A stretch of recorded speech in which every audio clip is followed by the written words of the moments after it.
ठीक है, question number कौन सा है आज? 20। ध्यान से समझना, बहुत आसान है। यदि a और b क्रमशः -2 और 2 -4 हो, समझ गए? एक बिंदु a है जिसके निर्देशांक -2 और -2 है, दूसरा बिंदु b है इसके निर्देशांक 2 और -4 है। समझ आया आपको? हो तो p के निर्देशांक ज्ञात कीजिए ताकि AP, क्या बोल रहा है ये? AP बराबर 3/7 AB, ये आपने पहले भी दिखा हुआ है, तो आपने कई बार रखा है। हो तो आपको क्या बताना है? P रेखाखंड पर ये इतना हो और P जो है वो AB पर स्थित हो। P कहाँ पर स्थित हो? AB पर स्थित हो। चलो मैं बिंदु यहाँ से लगा दी, लेकिन मैं यहाँ बना देती हूँ आपको दिखाने के लिए। ये है B पॉइंट और ये क्या है? A point. बात समझ आ गई आपको? अब इसके ऊपर एक बिंदु क्या है? P। क्या है? P कहीं पर है और वो किस प्रकार है कि AP बराबर कितना? 3/7 AB। क्या? 3/7 AB। ये बात समझ आई? मान लो P बिंदु यहाँ पर है, ठीक है? तो आपको ये पहले ये बताओ, ये सवाल कौन सी एक्सरसाइज का है? 7.2। आपको P के निर्देशांक निकालने हैं। किसके निकालने हैं? तो ये कौन सा वाला फॉर्मूला लगेगा इसमें?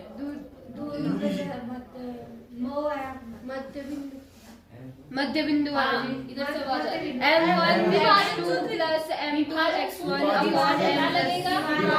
आई बात समझ में? तो आपको इसके निर्देशांक निकालने के लिए विभाजन सूत्र चाहिए। उसके लिए आपको ये और ये चाहिए, साथ में इनके क्या चाहिए? M1 M2 चाहिए। तो वो जो M1 M2 है वो यहाँ से मिलेंगे। कैसे मिलेंगे जरा ध्यान देना। यहाँ पर जो है ये AP और यहाँ पर क्या है? ये AB। ये पूरा दे रखा और ये आधा। तो क्यों ना हम काम करें, क्योंकि हमें AB चाहिए और P भी चाहिए, है ना? तो हम काम करते हैं AB को हम आधा तोड़ देते हैं। क्या करते हैं? AB तोड़ देते हैं और साथ यहाँ इसमें डिवाइड में इसे ला के इधर कहाँ कर देते हैं? मल्टीप्लाई। तो ये 7 AB बनेगा, आया ना? और बराबर बनेगा 3 AB को मैं क्या कर रही हूँ? AP plus PB। AP plus PB। उससे आपके PB और AP का अनुपात निकल जाएगा, मतलब M1 और मैम जब मैं ऐसे निकाल सकते, AP इधर है तो AB उधर गुणा में जी, तो AB के नीचे भाग में आ जाएगा। हाँ, तो उससे क्या होगा? उससे AP बराबर 3। थोड़ा सा अनुपात निकालना पड़ेगा ना आपको कि M1 कितना आया, M2 कितना आया। उसके लिए आपको अलग अलग ये पता होने चाहिए। निकलने को तो कैसे भी निकल सकता है, लेकिन दिमाग लगाना पड़ेगा आपको बस, ठीक है ना? वो तो मुझे भी पता है कितना आएगा, लेकिन करके दिखाना पड़ेगा। समझ आ रही बात? अब आपने ये कर दिया, थोड़ा इसको इधर लिया, ला दे। आप देखो कितना हो गया? 7 AP हो गया बराबर 3 AP हो गया और यहाँ पर 3 PB हो गया। बोलो समझ आया? ये AP है, ये भी AP है, ये प्लस में है, इसको इधर लाएंगे तो क्या होगा? 7 में से 3 ये कितना आया? 4 AP और यहाँ कितना आ गया? 3 PB। समझ आया? अब आप क्या काम करो, AP यही रहने दो, PB को यहाँ लाओ और इस 4 को वहां ले जाओ। मतलब एक तरफ करो और AP/PB बराबर कितना होगा? 3/4। अब AP कौन सा है? ये कितना है? 3 और PB कितना आया? 4। समझे मैंने ये काम किया कि नहीं समझे? समझ गए? जितना आपको समझ आ गया। अब आपको विभाजन सूत्र पता है, आप आराम से निकाल सकते हैं। पहला हो जाएगा x बराबर x1 M2 plus x2 M1 x2, जो भी आप लिखना चाहो आप लिख सकते हो, और यहाँ पर M1 प्लस M2। तो x1 कितना है आपके पास में? ये आपका x1 है, ये y1 होता है, ये x2 होता है और ये y2। अब बताओ कितना है? -2 और M2 कितना है? 4। कोई दिक्कत नहीं आता। प्लस M1 कितना है? 3 और x2 कितना है आपका? 2 और बटे M1 प्लस M2 मिलकर कितना बनेगा? 3 और 4 डायरेक्ट लिख दिया मैंने, कोई दिक्कत नहीं आता। अब देखो कितना हो गया यहाँ पर? 4 दूनी -8 -3 दूनी 6 और नीचे 7। अब यहाँ कितना? माइनस का 2/7।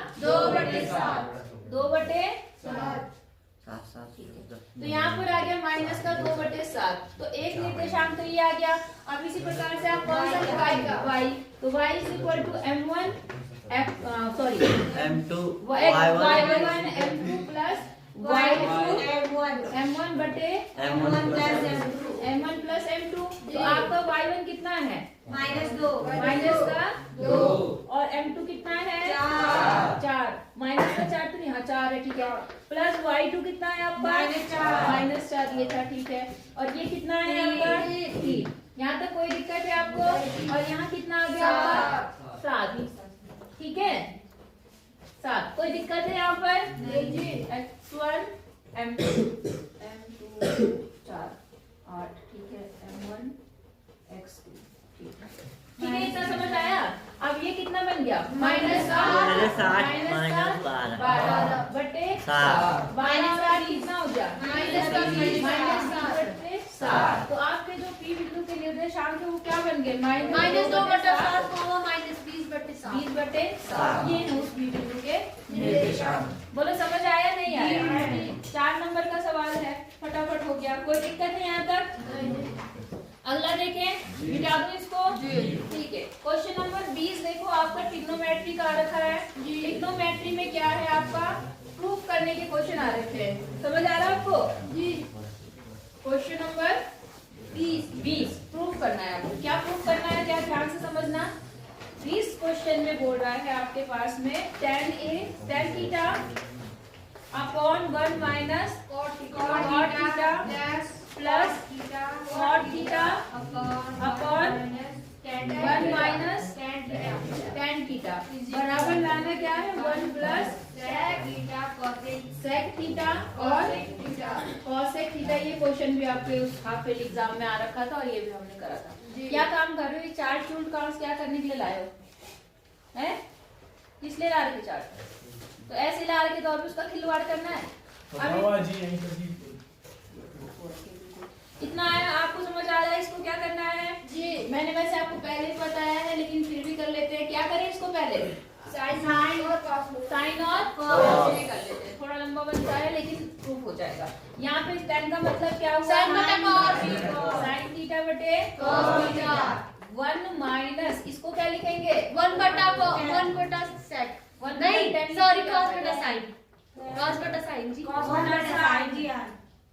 cos एक cos बनेगा, tan बनेगा। अलग तरीके से भी हो सकता है क्या?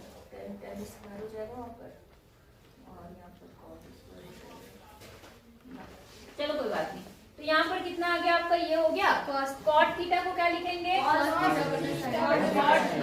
थीटा बटे sin थीटा। यहाँ तक समझ आया?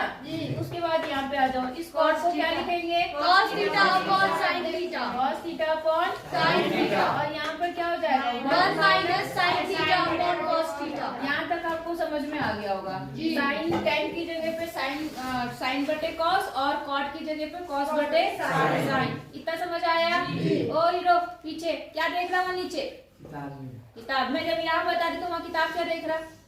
इतनी बात समझ आई आपको? अच्छा अब क्या करना है? आपको पता है एलसीएम लेना है। ऊपर वाले को तो अभी हम ऐसे ही लिखते हैं। यहाँ बन गया आपका sine theta upon cos theta और नीचे देखो हमने एलसीएम ले लिया तो यहाँ पे कितना बना?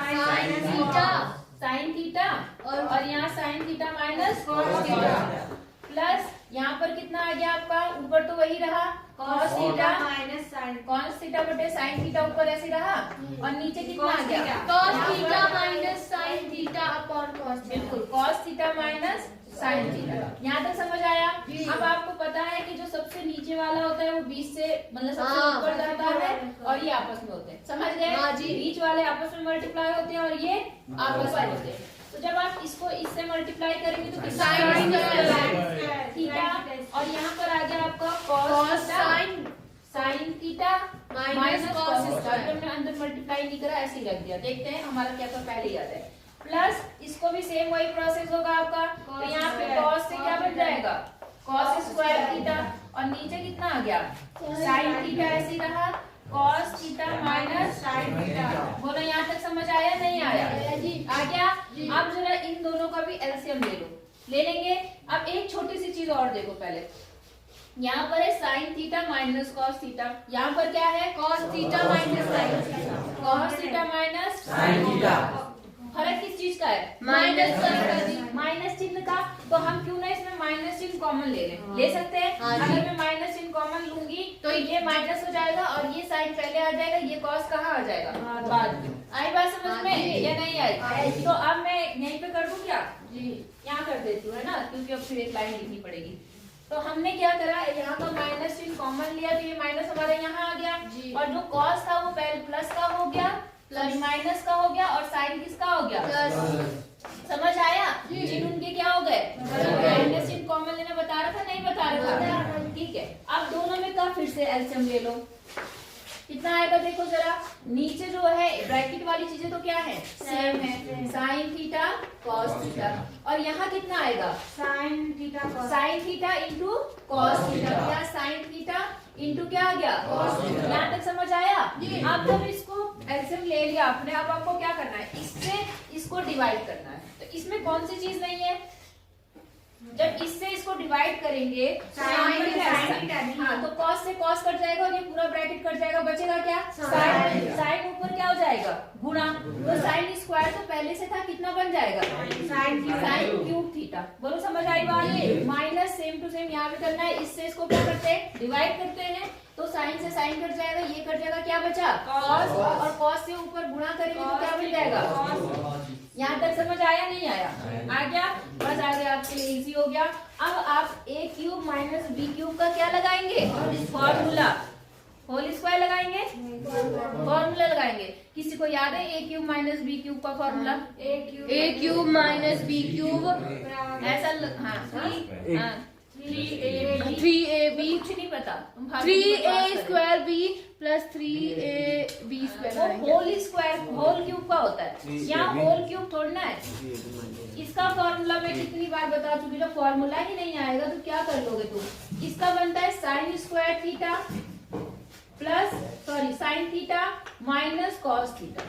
पहले ब्रैकेट में ये आता है, और दूसरे ब्रैकेट में इसका स्क्वायर और प्लस इन दोनों का। समझ आई बात? तो यहाँ कितना आ गया आपका?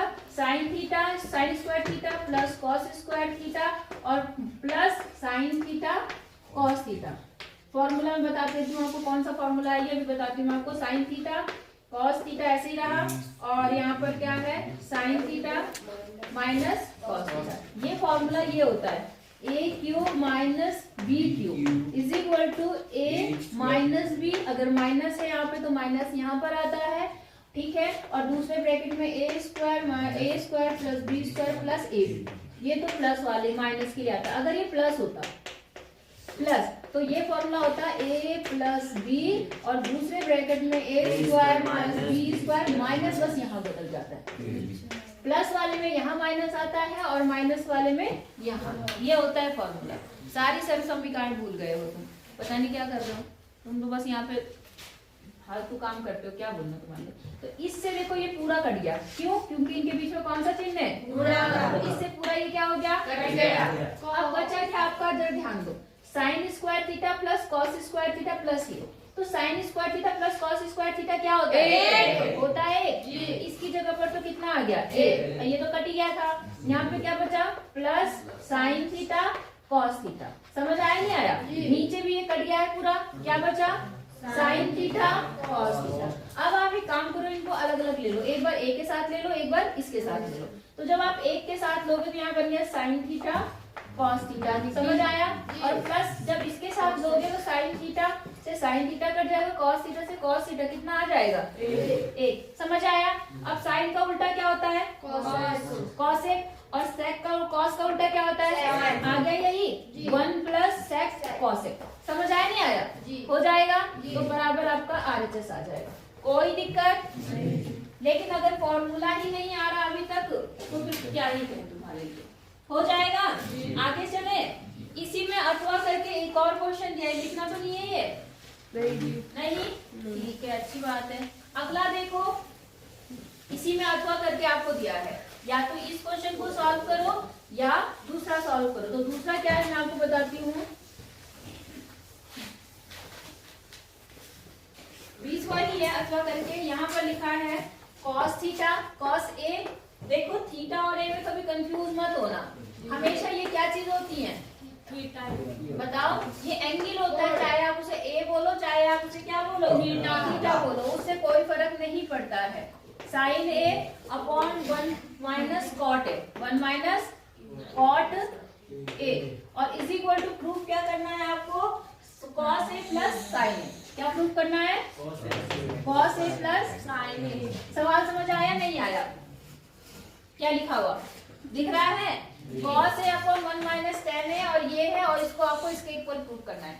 रूल हम हमेशा एक ही याद रखेंगे। क्या रूल बताती हूँ मैं आपको कि पहले सबसे पहले क्या काम करो, साइन ऑफ कॉस में कन्वर्ट कर दो। तो यहाँ पर कितना है, कॉस ए ऐसी रहा, यहाँ पर 1 माइनस इसको मैं क्या साइन ए बटे कॉस ए, प्लस यहाँ भी साइन ए आपका क्या रहेगा, ऐसे ही रहेगा, और यहाँ क्या हो जाएगा कॉस ए अपॉन साइन ए। समझ आया नहीं आया?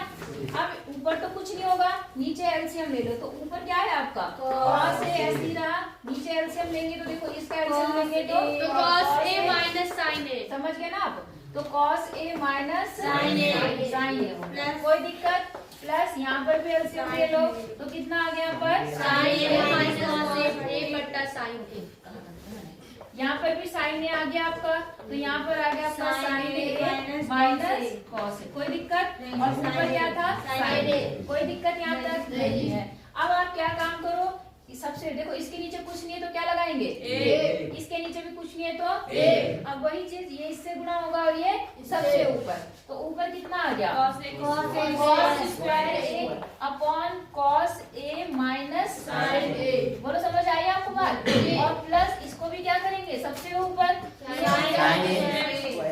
Upon sine A minus cos A. कोई दिक्कत? अब वही सेम चीज फिर से आ गई। दोनों चीजें तो सेम है, लेकिन क्या चीज अंतर है, माइनस चिन्ह। चिन्ह का अंतर है, तो क्यों ना हम चिन्ह को कॉमन ले ले। कॉमन ले लेते हैं तो देखो क्या बनेगा, यहाँ पर जो है इसको ऐसे रहने देते हैं, कोई भी ऐसे रहने दो, आपकी मर्जी है। तो साइन स्क्वायर ये तो ऐसे ही रहा, और नीचे कितना आ गया देखो कॉस ए माइनस साइन, ये तो ऐसे ही रहा। अब इसमें से माइनस चिन्ह मैंने क्या कर दिया, जब कॉमन लेंगे तो ये प्लस क्या हो जाएगा, और अंदर के ये दोनों चिन्ह बदल जाएंगे, तो ये प्लस जो है वो माइनस हो जाएगा, ये माइनस क्या हो जाएगा। तो पहले मैं प्लस वाला लिख रही हूँ, तो कॉस ए बन गया, माइनस क्या बन गया साइन, और ऊपर क्या है, यहाँ पर कॉस था, यहाँ पर क्या है कॉस स्क्वायर, ध्यान नहीं दे रहे हो, कॉस यहाँ पर क्या है साइन स्क्वायर। कोई दिक्कत? अब दोनों सेम चीज आ गई, तो जब दोनों सेम आ गई, जब हर समान है तो ऊपर अपने आप ऐसे जुड़ जाएगा, घट जाएगा। ये बन गया कॉस ए माइनस क्या बन गया साइन ए। समझ आ रहा सबको? अब यहाँ पर क्या बना आपका कॉस ए माइनस फॉर्मूला समझ आया। ए स्क्वायर माइनस बी स्क्वायर का फॉर्मूला बताओ, ए प्लस बी माइनस बी। तो उस हिसाब से बन गया ये कॉस ए प्लस साइन ए, और दूसरे ब्रैकेट में क्या बन गया कॉस ए माइनस साइन ए। यहाँ तक समझ आया आपको? और नीचे हो गया कॉस ए माइनस साइन ए। समझ गए नहीं समझे? इन दोनों के बीच में कौन सा चिन्ह है, गुणा। इस पूरे से ये पूरा क्या होगा, कट जाएगा। तो यहाँ बचा क्या कॉस ए प्लस साइन ए, और यही आपके RHS में है। बोलो समझ आया नहीं आया? हो गया। 4 नंबर हो गए फिर से तैयार, 8 नंबर हो गए मेरे, तो 100 में से 100 हो जाएंगे अपने। देखो जितनी अगर मैं जितनी प्रैक्टिस कर रही हूँ ना तुम्हारे लिए, तुम अगर इतनी प्रैक्टिस कर लो ना तो बेटा तुम 100 में से 100 ले आओ, तुम्हें कोई नहीं रोक सकता। लेकिन दिक्कत तुम्हारे साथ पता है क्या है, तुम तो ये सोच रहे हो कि हम तो राजा बाबू हैं, तुम्हें ठंडा लग रहा है, तुम तो जेब में हाथ डाल के बैठ रखे हो, और मैडम तो पागल है, मैडम को तो दिमाग खराब है, क्योंकि मैडम को ही जाना है पेपर देने। क्यों भाई? इसीलिए अपने घर में भी तो जेब से हाथ नहीं निकाल रहे हो, आराम से आके बिस्तर में सो जा रहे हो। सही बात है? कितने बच्चों ने हाथ निकाल के पेन पकड़ रखा, बताओ मुझे। एक लड़के बस, एक उसने बस, बाकी सब ग्लव्स डाल के जेब में हाथ डाल के आराम से बैठ रखे। क्यों? क्योंकि मैडम तो पागल ही है हमारी, वो तो पागलपन करेगी। हम क्यों पागल बने, हम तो शरीफ सयाने बंदे हैं। क्यों भाई? और क्या? अगला देखो क्या बोल रहा है यहाँ पर, 21वें क्वेश्चन में बोल रहा है कि ऊंचाई 14 सेंटीमीटर और आधार त्रिज्या 6 सेंटीमीटर वाले एक लंबवृत्तीय बेलन में से इसी ऊंचाई और इसी आधार वाला एक लंबवृत्तीय शंकु क्या कर दिया गया, निकाल दिया गया। सवाल समझे आप लोग? पहले क्या चीज है आपके पास, बेलन, एक लंबवृत्तीय बेलन है, ठीक है। इसकी जो त्रिज्या है और ऊंचाई वो आपको दी है, ये 6 सेंटीमीटर है, और ऊंचाई कितनी है 14 सेंटीमीटर। अब इन्होंने क्या करा, इसमें से इसी ऊंचाई का, ऊंचाई इतनी होनी चाहिए 14 ही, और इसी आधार का आधार भी कितना होना चाहिए, इतना ही। और आपने एक लंबवृत्तीय शंकु काट के क्या कर दिया, निकाल दिया। बचे हुए ठोस का आपको क्या निकालना है, आयतन। इतना आसान सवाल है आसान? नहीं है जी। इसकी ऊंचाई भी कितनी है, 14। अब बताओ क्या करेंगे, पहले हम इसकी वो निकालेंगे एल, तिर्यक ऊंचाई। क्यों निकालेंगे तिर्यक ऊंचाई, बताओ मुझे। उसने क्या पूछा आपसे, मतलब जो बेलन का भारी भाग है, बचा हुआ भाग, वो निकालना है, आयतन निकालना है। आयतन के लिए तो ज्यादा सोचना भी नहीं पड़ता, इसलिए क्षेत्रफल में तो देखना पड़ता है। तो क्या करेंगे इसमें, तुम सिंपल ये बताओ कि करेंगे क्या। पहले निकाल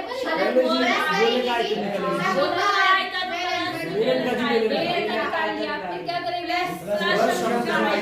तो प्लस करेंगे, माइनस करेंगे जी। बेलन का आयतन माइनस शंकु का आयतन। वही चीज मैं तुम्हें 36 बार समझा चुकी हूँ। अगर आयतन की बात होगी तो काट के निकाल दिया ना उतना मटेरियल, आयतन में माइनस होगा। अगर वो कहता है कि क्षेत्रफल क्या होगा, तो तल बढ़ते हैं, मैंने आपको कितनी बार बोला, तो उसमें जुड़ता है जी। नहीं आई बात समझ में, ये सिंपल है। बचे हुए शेष का, बचे शेष या बचे क्या लिख सकते हैं हम लोग, तो भाग का आयतन। मैं सीधे भाग लिखती हूँ, आप सही से लिख देना, भाग का आयतन। तो आपको पता है यहाँ पर बेलन है, बेलन के आयतन का फॉर्मूला क्या होता है, पाई आर स्क्वायर एच। उसमें से शंकु का आयतन क्या कर देना है, बोलो यहाँ तक समझ आया। ये तो इतना आसान सवाल दे रखा उन्होंने कि उसमें कोई हद नहीं।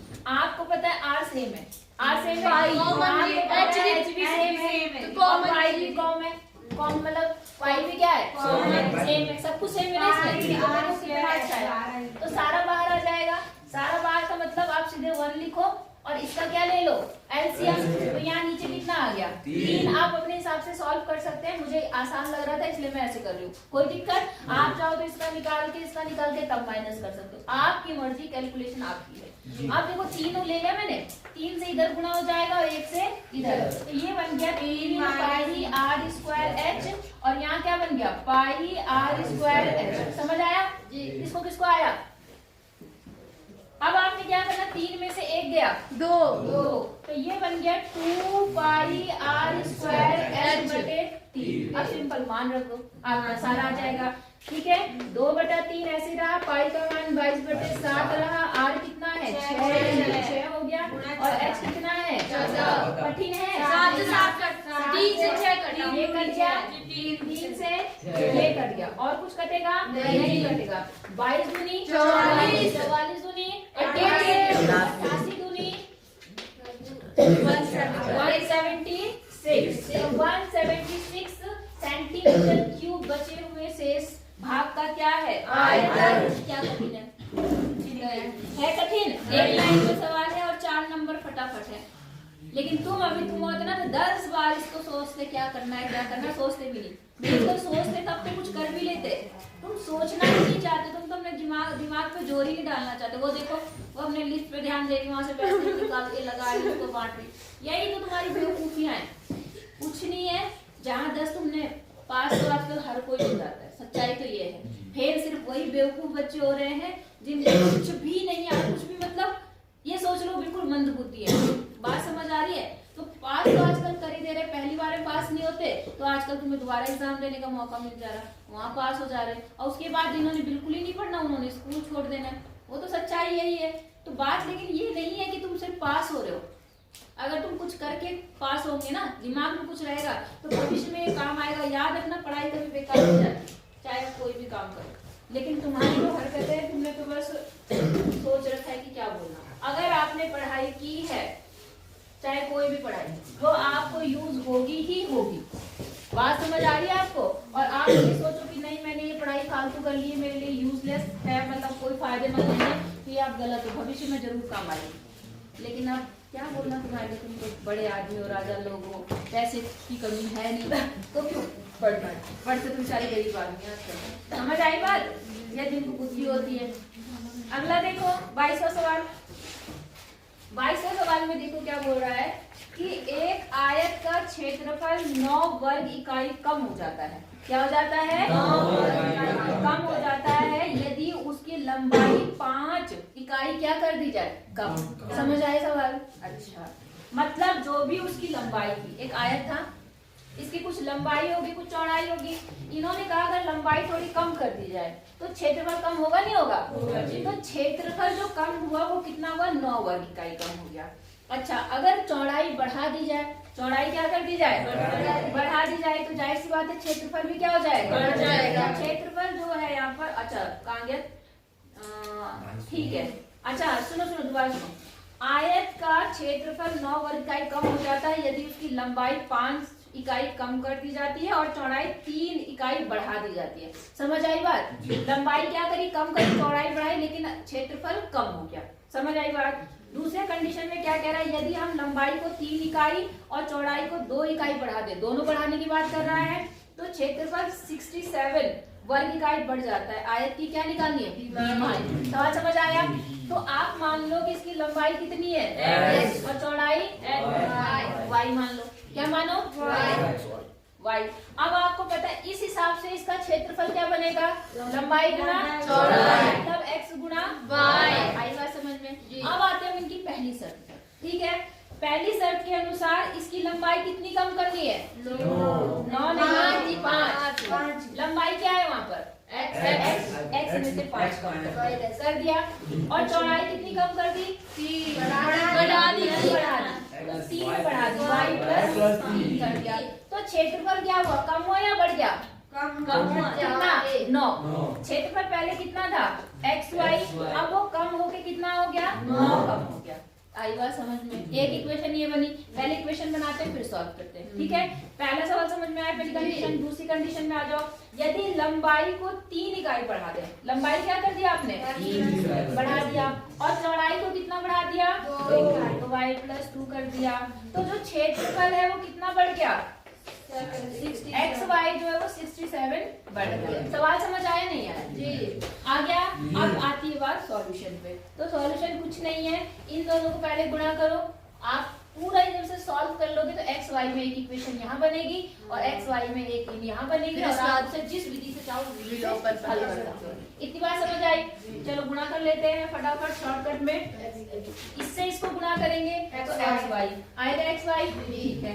इससे इसको गुणा करेंगे तो कितना आएगा, -5y। इसको इससे करेंगे तो कितना आएगा, प्लस 3x होगा। इसको इससे करेंगे तो कितना आएगा, माइनस का 15, और बराबर है आपके पास में x कितना है, x y माइनस 9। कहाँ करा मैंने, अच्छा ये है ना, ठीक है, x y माइनस 9। कितना समझ आया? देखो x y से x y क्या हो गया, कट गया। और यहाँ पर जो इक्वेशन आपसे आई वो देखो क्या है, पहले लिखा मैंने 3x माइनस मैंने लिखा 5y, और देखो ये यहाँ पर क्या है 15 माइनस का, इधर जाके क्या होगा, कितना हो जाएगा, 15 में से 9 गया 6। एक इक्वेशन ये बन गई आपकी मेन, बन गई। ऐसे ही आप इसको जब गुणा करेंगे तो देखो कितना बनेगा, इसको इससे गुणा करेंगे xy, इसको इससे गुणा करेंगे तो 3y, इससे इसको करेंगे तो 2x, इसको इससे करेंगे तो 6, और यहाँ पर आ गया xy प्लस 67। सबको समझ आ रहा? xy से xy क्या हो गया, तो यहाँ बना 2x plus 3y, 2x plus 3y बराबर। अब देखो यहाँ 67 है और ये प्लस का है, तो इधर जाके क्या होगा, -61। आपको इतनी बात समझ आई? आप चाहो इसे किसी भी विधि से क्या कर सकते हो, हमें मुझे विलोपन ठीक लगती है तो विलोपन, इसमें 2 से गुणा करती हूँ और इसमें कितने से, समझ गए नहीं समझे? पता है ना विधियां, तो आप जब इससे गुणा करेंगे तो यहाँ कितना आएगा, 6 माइनस 10 y बराबर 12। इसे कितने से करना है, 3 से, तो ये बन गया 6x प्लस 9y बराबर कितना, यहाँ पे कितने से करना, 3 से, तो 3 ही कलम 3 दूनी 6, सॉरी 6 कितने से करना है, आ गया 183। हाँ तो ठीक है। अब जरा देखो यहाँ पर घटा दिया, ये कट गया, यहाँ कितना हो गया 18y बराबर, यहाँ कितना हो गया, जब आप इसमें से इसको घटाओगे तो 12 में से मतलब यहाँ 3 में से 1 आ गया, और यहाँ कितना आ गया 1, और यहाँ पे कितना आ गया, मैम जी हाँ 18y कैसे हो वहाँ पे, प्लस है, माइनस है, प्लस 19 आएगा यार, 19 माइनस माइनस में आएगा। नहीं आई बात समझ में? और ये भी किसमें आएगा? समझ आया नहीं आया? देख लो कहीं गलत हो तो कैलकुलेशन। ठीक है, अब देखो 9 के पारे में 1 कब आ सकता है? 9 नी 81। तो हम इसे पहले 19 को 9 से गुना करके देखते हैं। 9 का नाम 9 नी 81 और 9 का नाम 9 और 7 17 आ गया। तो हमारा कितना कितना आ गया? y बराबर जब हम डिवाइड करेंगे माइनस से माइनस कर दिया, कितनी बार में आया? 9 बार। तो y बराबर कितना आ गया? 9 आ गया। ये मान किसी भी एक इक्वेशन में रख के आप दूसरा मान निकाल लेंगे। अब अगर मान लो मैं यहाँ रखती हूँ तो 9 पंचे 45 माइनस का इधर आगे क्या होगा? प्लस का। तो 3x बराबर कितना आया?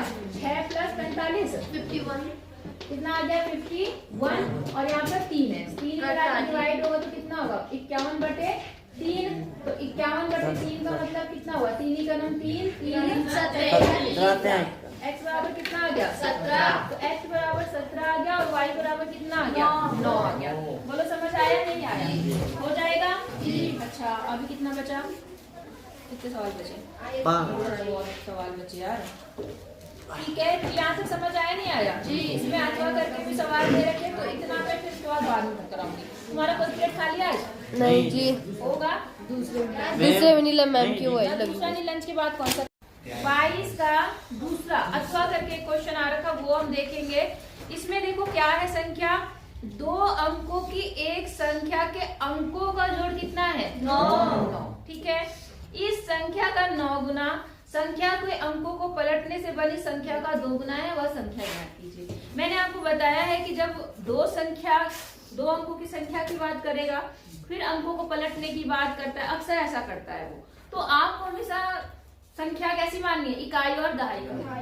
आई बात समझ में? कि हम मानेंगे क्योंकि आपको संख्या निकालनी है, तो हम मानते हैं कि संख्या का इकाई का अंक x है और दहाई का अंक क्या होता है? याद आया कुछ? जी नहीं आया? फिर हम संख्या बनाते हैं और फिर संख्या के अनुसार जो भी सवाल बोला गया है प्रथम शर्त से द्वितीय शर्त से वो हम करते हैं। बात समझ आई? तो कैसे करेंगे? सबसे पहले हम मानेंगे माना संख्या की इकाई का अंक। ठीक है, थोड़ा हम शॉर्ट में लिखेंगे, तुम अपना ढंग से लिखना। संख्या का इकाई अंक, इकाई का अंक हम क्या मानते हैं? x मान लेते हैं। x मानो y मानो आपकी मर्जी, x है। तथा इसका दहाई का अंक हम क्या मान लेते हैं? y। तो संख्या क्या बनती है? 10y + x। Very good. क्या बनती है? देखो आपको मैंने बताया था, मान लो कोई भी संख्या है, मान लो ये है 53, इसमें इकाई का अंक कितना है? 3 और दहाई का अंक कितना है? 5। तो संख्या कैसे बनती है ये? अगर 50 पे 3। हाँ, 50 + 3 होता है इसका विस्तारित रूप। इसका मतलब 5 में कितने से गुणा की जाती है? 3। दहाई में 10 से गुणा होता है और प्लस इकाई का अंक प्लस करते हैं। आई बात समझ में? तो हमारा इकाई का अंक यहाँ पर ये है और दहाई का अंक ये है। सेम वही पैटर्न हम यहाँ अपनाते हैं। तो यहाँ पर इकाई का अंक कितना है? x है। तो जो संख्या बनी वो दहाई में क्या करेंगे? 10 से गुणा और प्लस x इकाई, तब वो संख्या मिल गई आपको। आई बात समझ में? ये नहीं आई? आ गई। अब देखो, अब आते हैं हम प्रथम शर्त से। प्रथम शर्त से मतलब समझ रहे हैं आप? जो पहली कंडीशन उसने बोला है आपसे, तो पहली कंडीशन उसने क्या बोला? उसने कहा कि संख्या के अंकों का योग कितना है? 9। जैसे यहाँ पे संख्या के अंकों का योग कितना है? बोलो, अंकों को जोड़ के कितना बन रहा है? 8 बन रहा है। तो वैसे हमारे इकाई और दहाई के जो अंक है उनको जोड़ने पर कितना आ रहा है? 10। x + y बराबर 9। ये इक्वेशन 1 नहीं आई? बात समझ में? अच्छा, दूसरी शर्त से हम आते हैं। कौन सी शर्त से? दूसरी शर्त। पेपर में ऐसे करना। दूसरी कंडीशन क्या बोल रहा है? अब हम दूसरी लाइन पे आते हैं। तो उसने क्या बोला है आपसे? इस संख्या का 9 गुना। किस संख्या का 9 गुना? इस संख्या जो संख्या है हमारी, इसका 9 गुना अंकों, संख्या के अंकों को पलटने से बनी संख्या। अगर हम इसके अंक बदल दें, क्या बदल दें? अंक समझ गए? 10x + y। बिल्कुल, 10 यहाँ पर अंक ये आ गया और ये अंक यहाँ चला गया। समझ गए? तो आपने कहा सवाल में बोला कि इस संख्या का 9 गुना। तो ठीक है, इस संख्या का हमने पहले 9 गुना ले लिया। इस संख्या कितना गुना ले लिया? 9 गुना। और संख्या के अंकों को पलटने से बनी संख्या। समझ गए क्या हुआ यहाँ पर? 10x plus 1। मतलब हमने क्या बदले? अंक बदल दिए। इकाई दहाई की जो जगह थी वो हमने क्या कर दिया? बदल। अब इस संख्या के अंकों का स्थान बदलने से बनी संख्या का 2 गुना है। क्या है? 2 गुना। ये 9 गुना इसके 2 गुने के क्या है? बराबर। समझ आया नहीं आया? तो आपको अब आगे तो आपको पता ही है क्या करना है। पहले इसको थोड़ा सॉल्व करते हैं तो यहाँ कितना आ जाएगा? 90y और यहाँ कितना हो जाएगा? 9x और यहाँ कितना हो जाएगा? x plus 2y। यहाँ तक समझ आया आपको? x y सब एक तरफ कर लेते हैं, अगर कोई और होता तो उसे अलग। फिलहाल x y है यहाँ पर, तो देखो यहाँ पर कितना है। आप एक काम करो, इन सबको इधर ले जा लो, ठीक है? क्योंकि हम पहले x लिखते हैं, तो जब इसको इधर ले जाएंगे तो यहाँ पे कितना है? 20x। 20 में से कितना? ये प्लस इधर जाके क्या होगा? कितना होगा? 11। तो 11x बन गया। अब ये प्लस का 2 है, ये प्लस का 90 है, इधर आके क्या बनेगा? माइनस का। तो माइनस 90 में से 2 गया तो आपने माइनस का 88 y। समझ गए नहीं समझे? अब मैंने कहा है अगर आपको कुछ कॉमन दिखता है तो आप ले लो। क्या? 11। तो x माइनस 8y बराबर 0। ये जो 11 है या तो कटता है तो ठीक है, नहीं कटता तो देखो यहाँ पर डिवाइड में 0 आ जाएगा। आएगा। तो ये पूरा बन गया आपका x माइनस 8y बराबर 0। ये इक्वेशन क्या आ गई? अब देखो कितना आसान है। इक्वेशन 1 में से 2 को क्या कर दो? घटा दो। नहीं आई बात समझ में? इसमें पहले से ये बराबर है तो हमें बराबर करने की जरूरत भी नहीं है ना? तो घटाने पर ये चिन्ह क्या होंगे? बदल जाएंगे। इससे ये क्या हो गया? 8 माइनस का और यहाँ 1 माइनस का माइनस 9y। माइनस का 9y और यहाँ पर भी कितना आया? माइनस का 9y। माइनस से माइनस क्या हो गया? y बराबर 9/9 0। कौन बोला? उसकी टांग तोड़ो। आई बात समझ में? तो माइनस माइनस कट गया और 9 से 9 कटेगा तो कितना आएगा? अब ये मान आप किसी भी एक इक्वेशन में रख दो जिसमें आपको ठीक लगे। अब चाहे कहाँ पे दूसरे में रखना है दूसरे में रख दो। दूसरी इक्वेशन कौन सी है आपकी? ये वाली है, तो ठीक है यहीं पे रख दो। देखो यहाँ पर x माइनस 8, यहाँ पर कितना है? 1 बराबर 0। x माइनस 8 बराबर 0। 8 माइनस का उधर जाके क्या हो जाएगा? प्लस। तो 8 आपका क्या आ गया? x मतलब इकाई और 1 क्या है? ढाई। मतलब 18 है। इसलिए संख्या, इसलिए जो संख्या आपकी बनी वो क्या बनी? 18। समझ गए? इसमें 10 से गुणा करो तो 10 सी का नाम 10 और प्लस 8 18। नहीं आई बात समझ में? तो संख्या पे रखनी है ना 10y प्लस। हाँ तो तभी तो रखा, तभी बनी संख्या। नहीं बनी? आपने यहाँ पे रखा देखो 10 y की जगह 1 और प्लस 8, तो 10 ही का नाम 10 और 8 10 का 18 बनी। नहीं आई बात समझ में? हो जाएगा? नहीं हो पाएगा? भैया प्रैक्टिस करो, समझ रहे हो? नहीं तो फिर कहीं के नहीं रहोगे। आगे देखें, मैं ये चाहती हूँ कि मतलब जो हम लोग सोचते हैं तुम्हारे लिए, हम ये सोचते हैं कि जैसे आज मैं तुम्हें सारे सवाल बता रही हूँ, ऐसे कभी तुम भी कहीं कुछ बनो, चाहे टीचर ही बनो या कुछ भी बनो। अगर टीचर बनते हैं तब बच्चों को इस तरह से पढ़ाओ, और अगर टीचर नहीं बनते हैं तो कम से कम इतना आपको आता हो कि आपको मैथ के लिए, साइंस के लिए, मतलब अपने इन सब्जेक्ट के लिए 11-12 तक तो आप किसी टीचर के पास ना जा भेजें अपने बच्चे को पढ़ाने के लिए, आप खुद ही पढ़ा लें। बात समझ आ रही है नहीं आ रही है?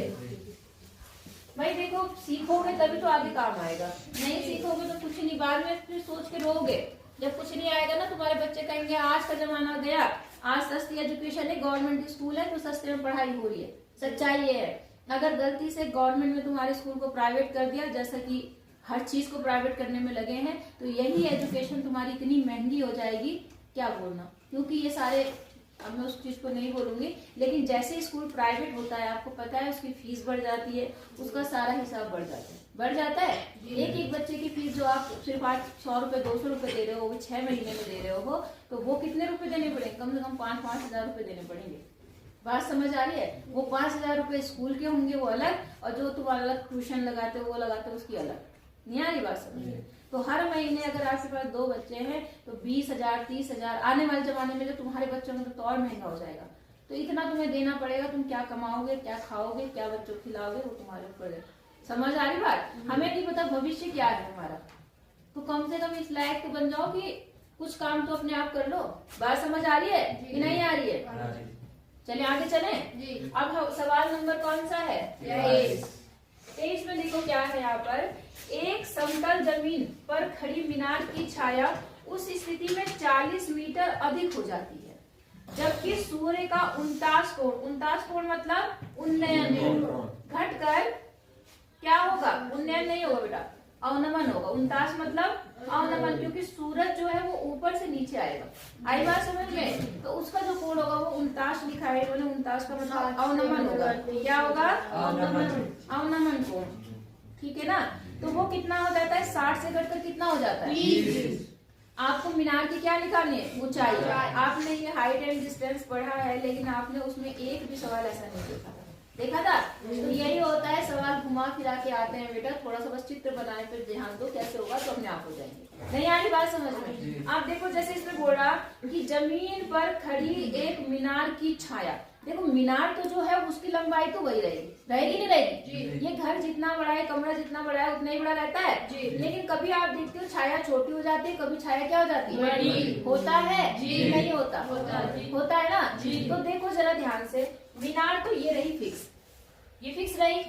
अब क्या हुआ, एक बार इसकी जो छाया थी वो 40 मीटर क्या हो जाती है? अधिक। छाया कहाँ बनती है? नीचे बनती है, ऊपर बनती है? नीचे।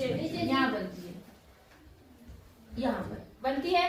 तो पहले जो छाया थी, जो पहले छाया थी, अब वो क्या हो गई है? लंबी हो गई है। मान लो ये पहले जो छाया थी वो मान लो ए बी मीनार है, ए सी क्या है? पहले छाया थी। और अब जो छाया थी वो क्या हो गई? 40 मीटर क्या हो गई? ये जो डी पॉइंट है ये 40 मीटर क्या है? अधिक। यहाँ से लेकर यहाँ तक। नहीं आई बात समझ में? 40 मीटर क्या हो गई? छाया अधिक हो गई। पहले से क्या हो गई? अधिक हो गई। अब क्या हुआ? कब हुई ऐसी? जब सूर्य का 49 कोण, कौन सा कोण? 49 मतलब क्या होगा बेटा? उन्नयन ही तो होगा। Altitude is 30। 49, चलो मैं देख के बता दूंगी। 49 का मतलब मुझे तो अवनमन लग रहा है, क्योंकि हम लोग नीचे से ऊपर देखते तो कौन सा कोण बनता है? उन्नयन। और सूरज क्योंकि ऊपर है तो ऊपर से जो कोण बनेगा वो क्या होगा? अवनमन। नहीं आई बात समझ में? पक्का कि मीनार से उसकी बात करेंगे। चलो जो भी है, कुल मिला के आपको 30 और 60 का बन रहा है। तो पहले जो कोण था वो कितने अंश का बन रहा था? अगर अवनमन कोण की कहें बात, अभी मैं बता देती हूँ आपको, ये कितना है यहाँ पर? 30 अंश था। नहीं, पहले 60 अंश था। कितना था? 60 अंश था। और अब कितना हो गया? 30। कोण कितना हो गया? घट गया, 30 अंश हो गया। नहीं आई बात समझ? यही होगा, अवनमन ही होगा। तो अब ये 60 है तो ये भी कितना होगा? 60। और ये 30 है तो ये भी कितना होगा? 30। इतनी बात समझ आई आपको कि नहीं आई? देख ले पहले उन्नयन और ये अवनमन का। अवनमन है ना? अवनमन ही होगा, क्योंकि ऊपर से देखा तुमने जो आप सवाल कराते थे मैम। हाँ वहाँ पे 49 लिखा हुआ ना।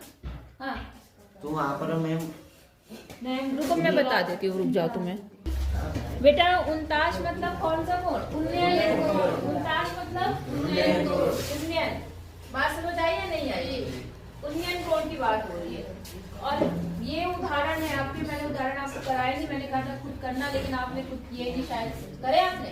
तो उदाहरण भी देख लो, उदाहरण में से भी आते हैं। तो ये उन्नयन 49 मतलब कौन सा कोण? उन्नयन। 49 कोण मतलब उन्नयन कोण। ठीक है, ध्यान रखेंगे आप। उन्नयन कोण ये क्यों हो रहा होगा? क्योंकि मीनार की यहाँ से इस चीज की जो पूरी वो है वो क्या है? ऊपर की तरफ देख रहा है, मतलब मीनार तो नहीं देख रहा है, लेकिन मतलब उन्होंने उन्नयन कोण बोला जो सूरज इसके लिए बना रहा है। बात समझ आ गई? कुल मिला के अगर आपका चित्र बन गया तो आपका सारा सोल्यूशन हो जाएगा। मीनार की छाया क्या हो रहा है? इन्होंने 40 मीटर क्या हो जाती है? अधिक। जब वो उन्नयन कोण 60 अंश से घटकर कितने अंश हो जाता है? सूरज इधर होगा, जाहिर सी बात है छाया किधर बनती है? जब अगर आप ऐसे खड़े हो और सूरज इधर है तो छाया इधर बनेगी। ठीक है, साइंस की बात है। अगर आपका सूरज जो है आपके सर के ऊपर लगभग मतलब यहाँ पर है तो छाया इतनी सी मतलब जरा सी दिखेगी आपको। जैसे जैसे सूरज कहाँ होगा? पीछे। जितने पीछे होगा सूरज उतनी लंबी क्या बनेगी? छाया। ये समझ गए? नहीं समझे? तो यहाँ वही केस है, पहले सूरज इधर रहा होगा तो 60 अंश बनी, सूरज कहाँ चला गया? पीछे, तो आपकी छाया क्या बढ़ोगी? नहीं समझ में आई? आगे बात। अच्छा अब क्या बोल रहे हैं यहाँ पर? अब यहाँ पर क्या निकालना है आपको? कहाँ गया? मीनार की ऊंचाई निकालनी, ये निकालनी है आपको, ये आपको निकालनी है। आप इसको h मान लेना, इसको क्या मान लेना? x, क्योंकि कैलकुलेशन में आपको पता है इसकी जरूरत है। आई बात समझ में? अब आप क्या काम करेंगे, पहले कौन सा त्रिभुज लेंगे? बड़ा वाला, छोटा वाला। पहले छोटा त्रिभुज ले लो, तो इसमें क्या लगाएंगे? ये कौन सी भुजा है? लंब और ये आधार। क्या लेंगे? 1060। पहले लिख देना इस चित्र के बारे में। मैंने कहा है कि जब तक लिखोगे नहीं तब तक आपको सही नहीं होगा। समझ आई बात? पूरी भाषा लिखना कि कौन सी चीज किस चीज को दिखाती है, पूरा लिख देना। अब आपने कहा जी 1060, क्या दिया आपने? 1060 बराबर क्या होता है? लंब बटे आधार। लंब आपका कितना है? मैंने h माना है और आधार कितना माना है? x। तो ये 1060 हो गया। 1060 की वैल्यू क्या होती है? बराबर h अपॉन x हो गया। अगर मैं क्रॉस मल्टीप्लाई करूं तो ये इधर और ये इधर, x रूट 3 बराबर कितना हो गया? ऐसे इक्वेशन नंबर क्या मान लो? अब आना आप कौन से वाले? बड़े वाले। तो जो त्रिभुज है यहाँ पर ADB में, इसमें आप किस से लगाएंगे? क्या 10 और कितना हो जाएगा? x प्लस 40 कितना आएगा? x plus 40। सबको समझ आया नहीं आया? 1030 की वैल्यू कितनी है?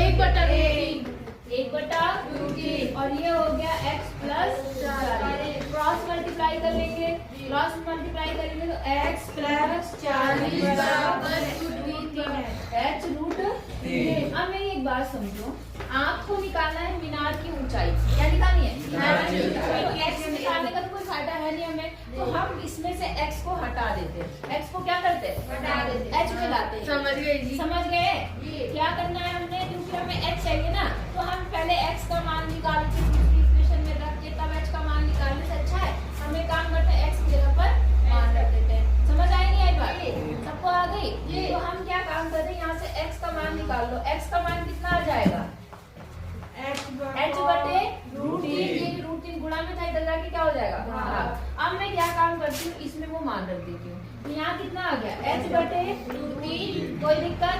यहाँ पर आ गया कितना? अब देखो ये मैं इधर ला दूँ, इसको इधर ले जा दूँ, तो ये बन गया h रूट 3 माइनस का, और ये 40 प्लस का, ये क्या हो गया? माइनस का 40। कोई दिक्कत यहाँ तक? अब इसका क्या कर दो? Cross multiply. एलसीएम ले लो तो रूट 3 का रूट 3 हो जाएगा, इससे ये मल्टीप्लाई, इससे ये कितना हो गया? -3h। और यहाँ कितना? -3h हो गया और बराबर माइनस का 4। यहाँ तक समझ आया? 3 में से 1 गया, कुछ होता नहीं। माइनस का 2h बटे रूट 3 बराबर -40। माइनस से माइनस क्या हो गया? कट गया। अब जो गुणा में है उसे भाग में ले डालो, जो भाग में उसे गुणा में। तो जो भाग में कौन है? नहीं, रूट 3। तो वो गुणा में आ गया, 20 गुणा में वो कहाँ आ जाएगा? 20 रूट 3 कितना आ गया? 20 रूट 3। इसका मतलब मीनार की ऊंचाई 20 रूट 3 मीटर आ गई। बोलो समझ में आई बात? जी नहीं आई? अगर इन्होंने रूट 3 का मान आपको दिया होगा तो रूट 3 का मान रख के उसे किससे 20 से गुणा करके आंसर दे देना। बात समझ आ गई? जी नहीं आई? आ गई? तो 49 मतलब 49। मैं कंफ्यूज थी, तुम मत होना, देख बिना देखे यही होता है। आगे बात समझ में? आगे चले, बिठा दो इसको। अच्छा, सवाल नंबर 24। सवाल नंबर 24। 14 देखो, 24 देखो कितना क्या हुआ इसमें। हो गया? क्वेश्चन नंबर 24 देखो। 24 में क्या बोल रहा है आपके पास में कि 5 सेंटीमीटर त्रिज्या के एक वृत्त की 8 सेंटीमीटर लंबी क्या है? जीवा। आपके पास एक वृत्त है, आपके पास क्या है?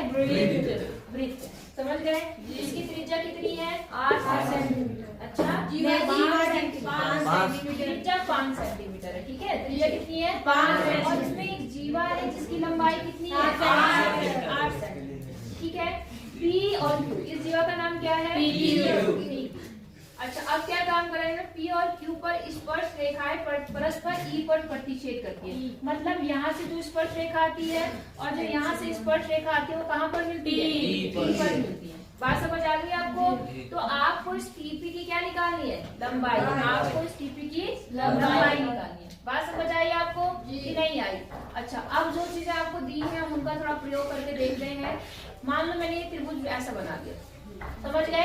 अब जरा ध्यान से देखो, ये कितना है 5 है या नहीं है?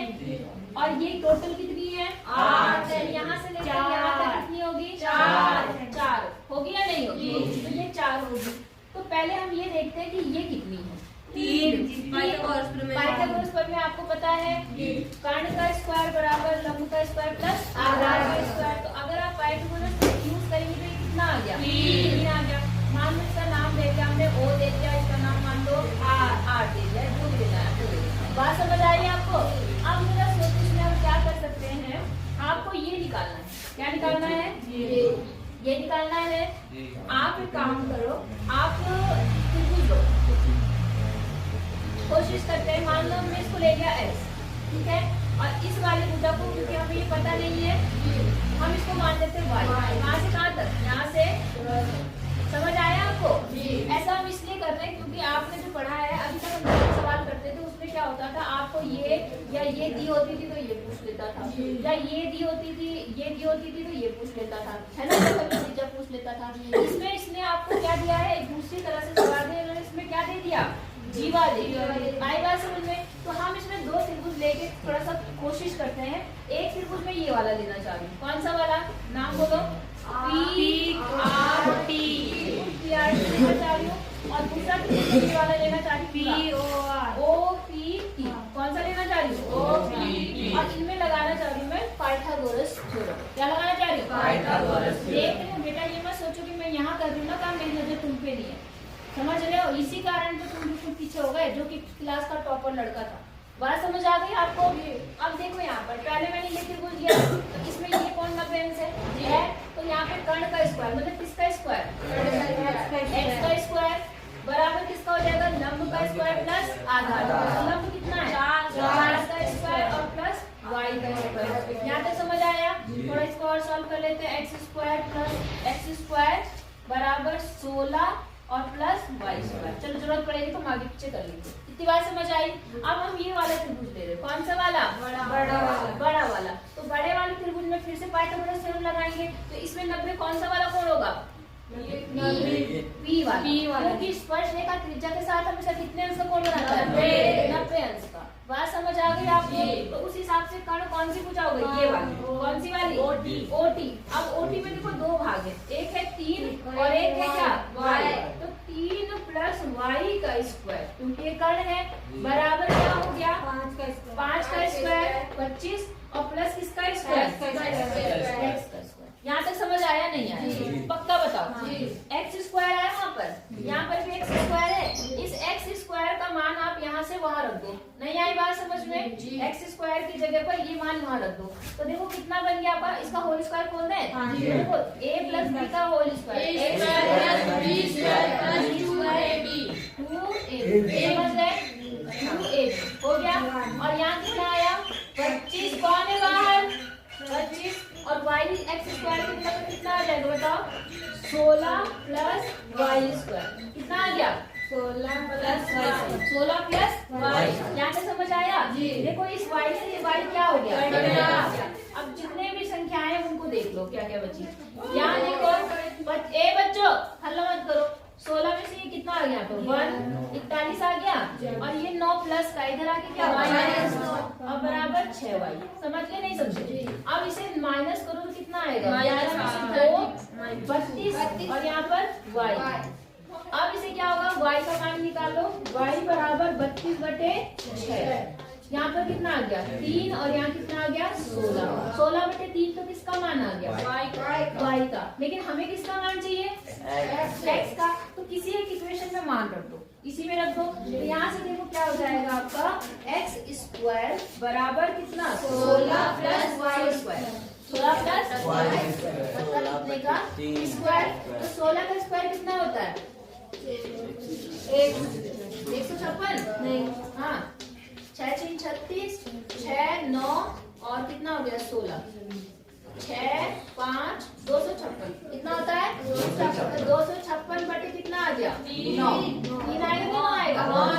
अब इनका एलसीएम ले लो, कितना आएगा? तो देखो यहाँ पर 9 का 9, 16 को 9 से करो गुणा 16, देखो कितना होता है? 144। यहाँ 144 प्लस कितना? 256 और बराबर x स्क्वायर। समझ आ रहा नहीं आ रहा? तक? आ गया? आप देखो कितना आएगा यहाँ पर,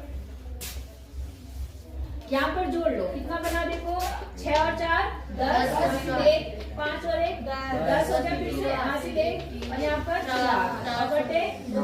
अब देखो यहाँ पर x स्क्वायर है तो यहाँ पर क्या लगेगा, अंडर रूट। तो 400 का अंडर रूट क्या होता है 20 और इसका क्या होता है 3x। समझ गए? अब आप मान निकाल लो, इसको डिवाइड कर लो, जो आया आपका आंसर आया। तो कितना आया देखो, 3 6 18, 3 6 18 6 7 ऐसे चलता रहेगा। इतना सेंटीमीटर है किसकी लंबाई, बीटी की लंबाई। बोलो बात समझ आई या नहीं आई? सवाल आसान है, बस थोड़ा घुमा दिया इन्होंने, आपके शायद ही उदाहरण का सवाल है। तो इसको आपको क्या काम करना है, केवल 2 त्रिभुज आपको सिलेक्ट करने हैं जिसमें आप पाइथागोरस थ्योरम लगा सको। नहीं आई बात समझ में? हो जाएगा जी, पक्का? हाँ जी। अच्छा, कौन से नंबर का सवाल है ये? 24 में अथवा करके एक और सवाल दिया गया है। 24 है, फिर 25 26 27 4 सवाल अभी और बचे है ना, तो इसका एक पार्ट और है। तो क्या करें, बाद में ही करना पड़ेगा आपको, बाद में, ठीक है। तुम्हारा छठा पीरियड देखो, यहाँ पर इसमें 24वें का एक अथवा करके क्वेश्चन है यहाँ पर, उसे देखते हैं हम लोग। ये क्वेश्चन क्या बोल रहा है यहाँ पर कि 150 सेंटीमीटर लंबाई वाला एक लड़का बल्ब लगे एक खंभे के आधार से 1.2 मीटर प्रति सेकंड की चाल से चल रहा है। सवाल समझ आया? आपके पास में क्या है, एक खंभा है और एक लड़का है। 150 मीटर लंबाई वाला एक लड़का एक बल्ब लगे खंभे के आधार से क्या कर रहा है, चल रहा है। बात समझ आ गई आपको?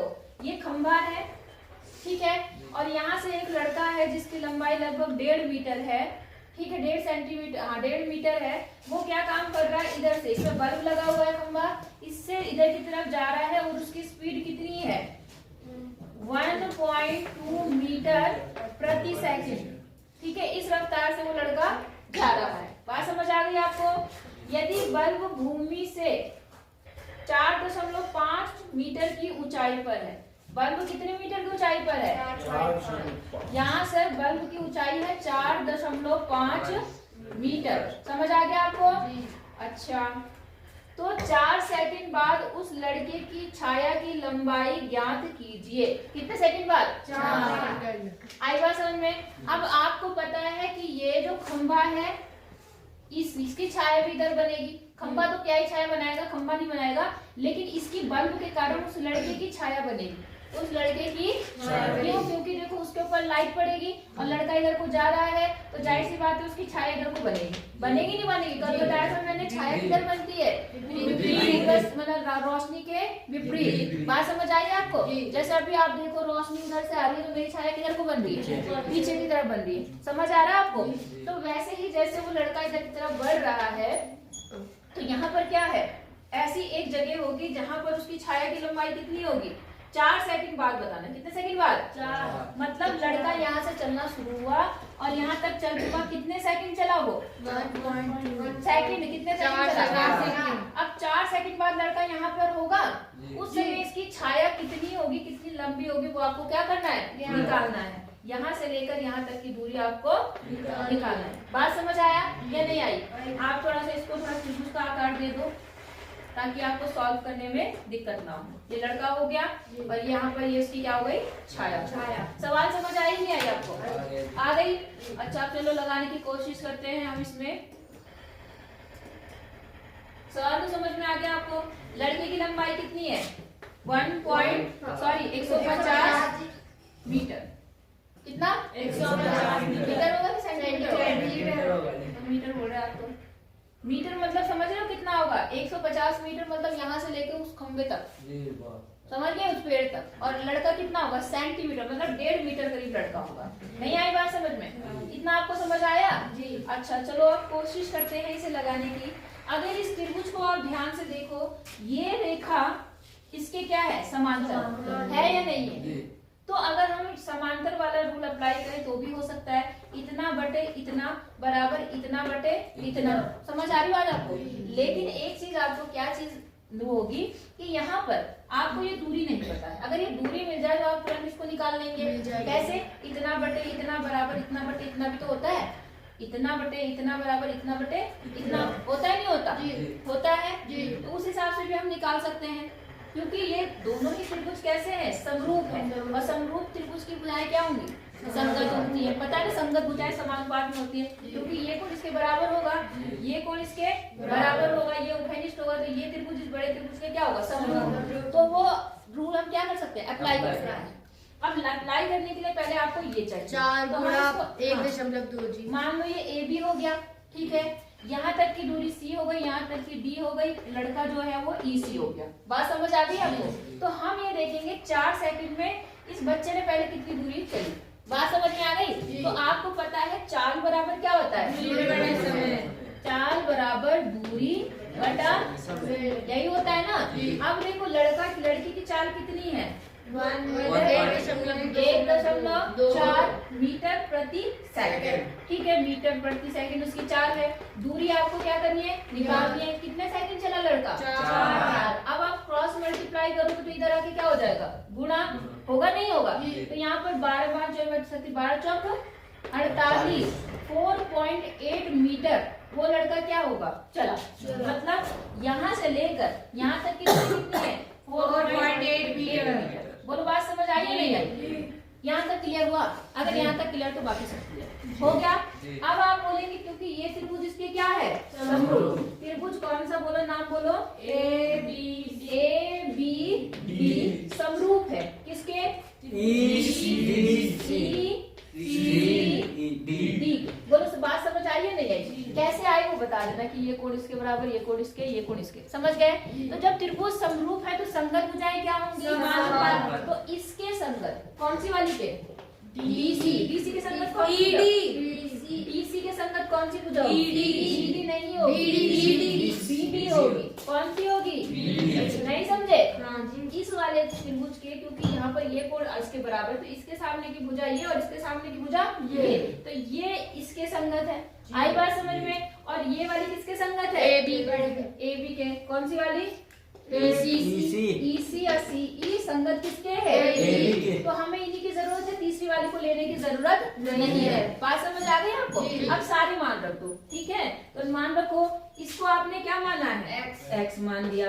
बीडी को देखो आप, ये बीडी कितना होगा? एक तो ये और दूसरा ये 4.8 प्लस x। बिल्कुल 4.8 प्लस x। समझ गए जी? बराबर ईसी कितना है आपके पास? 1.5, लेकिन ये किसमें? सेंटीमीटर। किसमें? सेंटीमीटर। और बाकी सारी चीजें आपको किसमें दे रखी? मीटर। तो हम इसको भी किसमें बनाएंगे? मीटर। तो कितने से भाग करेंगे? 100 से। कितने से? 100 से। तो ये बन जाएगा 1.5। कितना बन जाएगा? 1.5। नहीं आई बात समझ में? आता है ना भाग करना? अच्छा, उसके अलावा कौन सा बचा आपका? ये कितना? 4.5। दशमलव एक अंक पर यहाँ, एक अंक पर यहाँ, दशमलव से दशमलव हट गया। 15 कम 15, 30, 15 तिया 45। यहाँ 1/3 आ गया। अब क्रॉस मल्टीप्लाई कर देते हैं, ठीक है। तो यहाँ कितना आ गया? 3x बराबर 4.8 प्लस x। सबको समझ आया? ये x इधर प्लस का इधर आके क्या होगा? 2x हो गया बराबर 4.8 हो गया। अब x बराबर क्या हो जाएगा? 4.8/2। तो जब 2 से काटोगे 2 और 2 8 मीटर। तो इसका मतलब वो लड़के की छाया कितनी बनेगी? अब 2.4 मीटर। कितनी छाया बनेगी? 2.4 मीटर। आई बात समझ में? तो ये एग्जाम्पल का कहीं का क्वेश्चन होगा और एक्सरसाइज में आपको ऐसे क्वेश्चन नहीं मिलेंगे। तो मैं आपको पहले ही बता रही हूँ, एग्जाम्पल बहुत इंपॉर्टेंट होते हैं, एग्जाम्पल पे ध्यान जरूर देना। बात समझ आ गई आपको? और देख लो, जो आपने रूल पढ़े हैं उनमें से ही रूल लगेंगे, बस थोड़ा दिमाग लगाना पड़ेगा। आ गई बात समझ में? हो जाएगा। अगला देखें, अगला है 25वां सवाल। कौन सा? ये सवाल बहुत इंपॉर्टेंट है। ऐसे वाले सवाल मिटा देंगे। 25वां सवाल आपका बहुत इंपॉर्टेंट है, मतलब इसमें ज्यादातर ऐसे सवाल कई बार पूछे जाते हैं आपके पास, ठीक है। इसमें देखो क्या है, इसमें बोल रहा है कि एक त्रिभुज ABC की भुजा BC पर एक बिंदु D इस प्रकार है। त्रिभुज है कौन सा? ABC। ये हो गया ABC। ABC की भुजा BC कौन सी है? ये। पर एक बिंदु D इस प्रकार है कि क्या? कोण ADC ADC, ये वाला कोण ADC, समझ गए। और कोण BAC, ये वाला कोण, समझ गए। ये कोण इसके क्या है, बराबर है। क्या है, बराबर। तो आपको दर्शाना है कि CA² is equal to BC into CD, समझ गए। आप मुझे बताएंगे सवाल कौन सी एक्सरसाइज का है? 6.2 का है। 6.2 का है, इतना पता है। समरूप त्रिभुज वाले का है ना। क्यों है? क्योंकि जब एक कोण बराबर दे रहा, दिमाग में हमेशा बिठा लो कि इसका मतलब इसमें त्रिभुज को समरूप करना है। उसके बाद वही वाला नियम लगाना है कि संगत भुजाएं क्या होती हैं, नहीं आई बात समझ में, आराम से हो जाएगा। अब देखो सबसे पहले इन त्रिभुज की बात कर लो। एक जब इन्होंने ये वाला कोण दे रखा ना बराबर, ये वाला, तो ये वाला तो इस पूरे के बराबर है। तो हमें ये छोटा त्रिभुज में ये वाला क्या है, C, और ये बड़े वाले में भी क्या है, C। तो दोनों में क्या हो गया, और तीसरा स्वतः ही हो जाएगा। तीसरा क्या होगा, स्वतः ही। तो इस बड़े त्रिभुज का तीसरा कोण तो ये हो गया, और इस छोटे त्रिभुज का तीसरा कोण कौन सा बना, ये। यहाँ तक नहीं आई बात समझ? तो त्रिभुज क्या हो गए, समरूप हो गए। जब त्रिभुज समरूप हो गए तो संगत भुजाएं क्या होती है, समान। कोशिश वो करना कि ये वाली भुजाएं आए, वही वाला भुजाएं देना। या चलो पहले तीनों लिख लेते हैं, फिर बात करते हैं कि कौन सी हमें लिखनी है। समझ आया कि वो समरूप कैसे हुआ? ये इसके बराबर दिया है, और दूसरा तीसरा के बराबर। आई बात समझ में? अब आप देखो, सबसे पहले बात करते हैं इस वाले की ही बात कर लेते हैं। इस बड़े वाले त्रिभुज के सामने की भुजा कौन सी है, CD, BC या CB, है ना।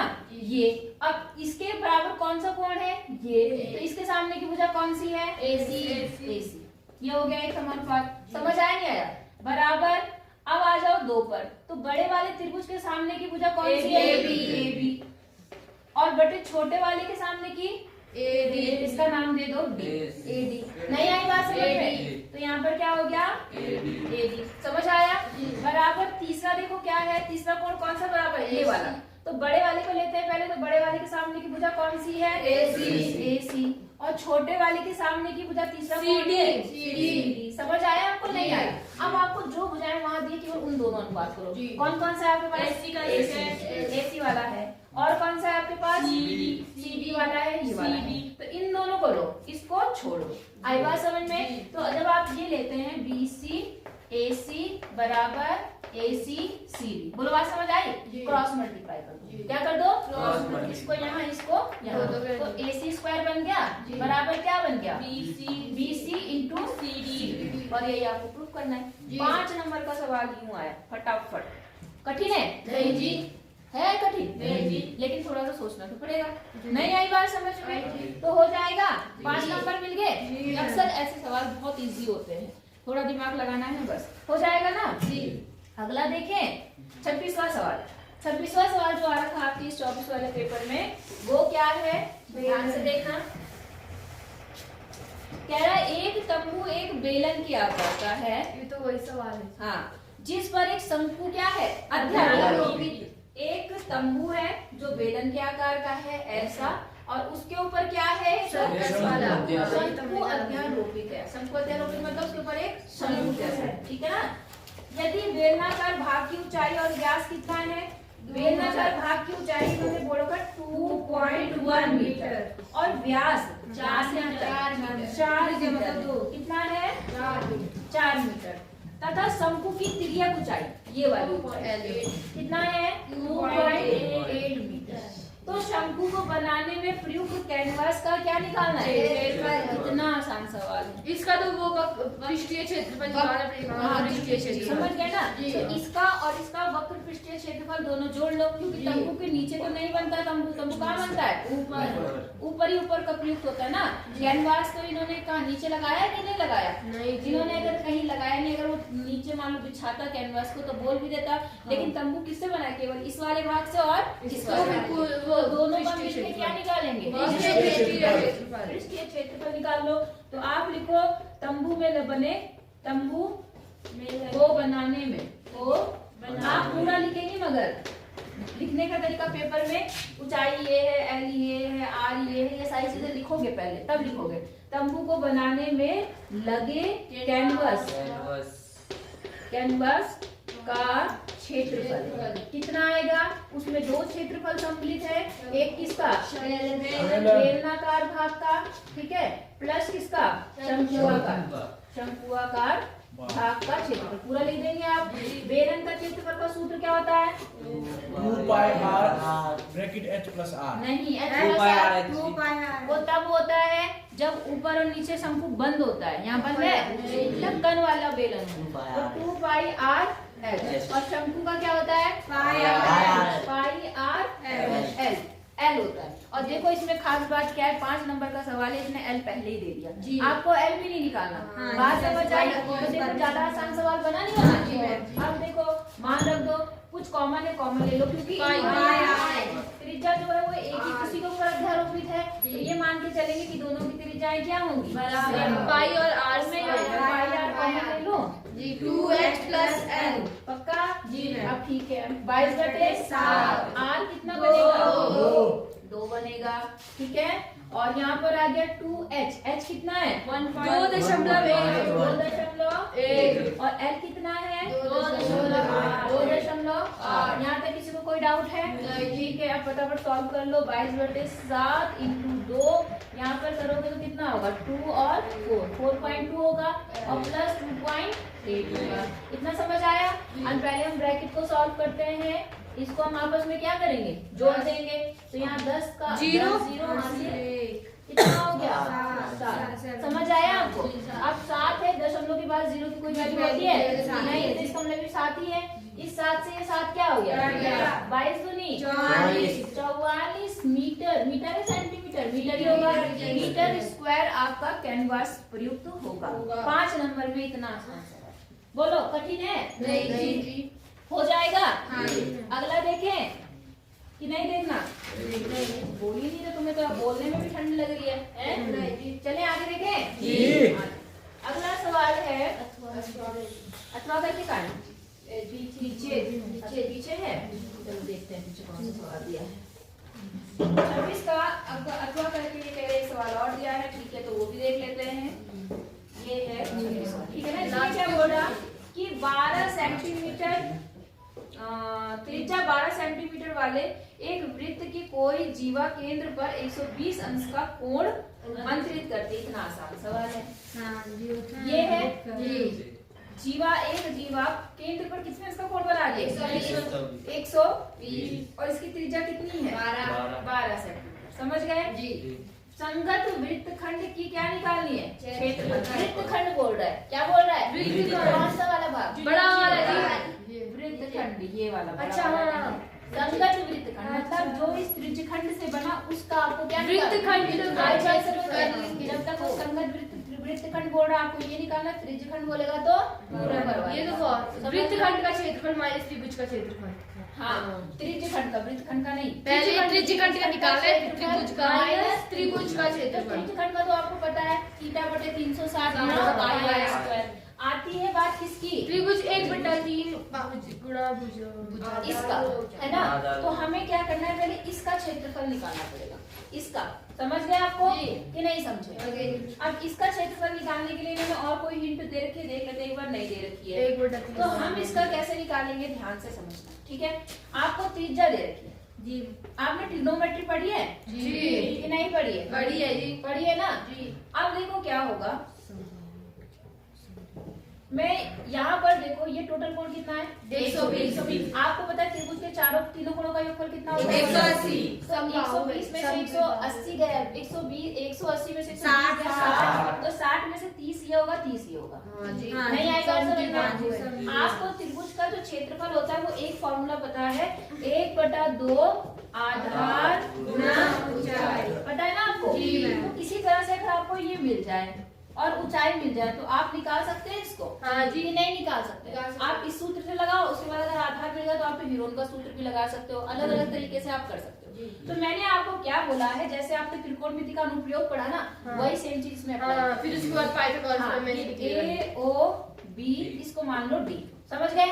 अब आपके पास अगर ऐसी कोई आकृति होती थी, एक दिया होता था, तो ये निकालना है तो आप किसका प्रयोग करेंगे? ये क्या है ये कौन सी मुद्रा? लंब और ये क्या है? कर्ण। लंब और कर्ण किसमें यूज होता है?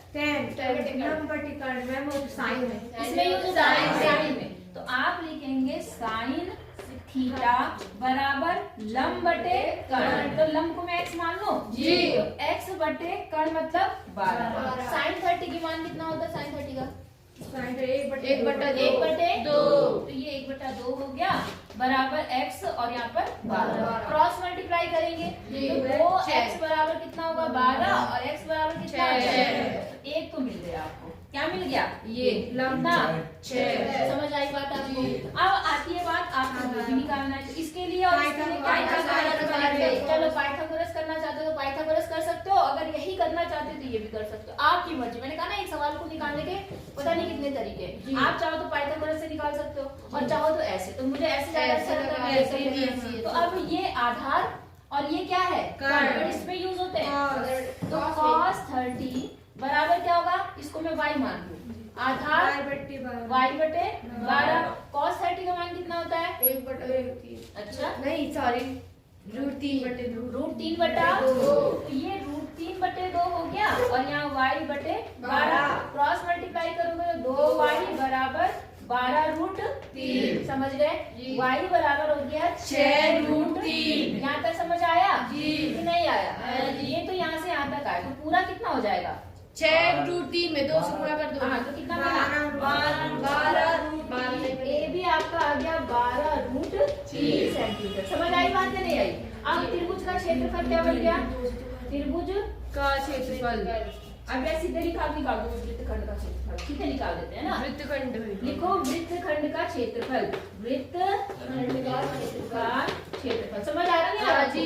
Theta upon 360। हाँ, पहले त्रिज्यखंड का क्षेत्रफल, तो त्रिज्यखंड का सूत्र हुआ थीटा बटे 360 गुणा पाई r स्क्वायर और माइनस त्रिभुज का क्षेत्रफल 1/2 आधा गुना ऊंचाई।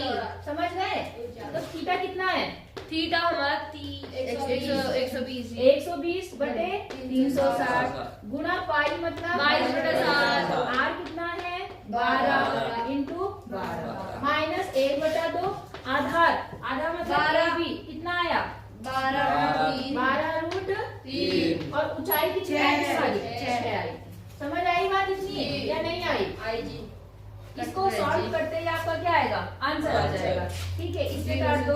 12 कम 12 मान 24 12 तिया 36। 3 कम 3 3 चौक 12 और कुछ कट रहा है? जी, दो और 6। 2 और इधर कटेगा ना इधर। हाँ जी, वो इधर कट रहा है 6। यहाँ 3 आ गया तो यहाँ तो आ गया 12 कम 12 12 24 12 36√3। कितना आया? 36√3। और यहाँ पर जो बना आपका क्या बचा?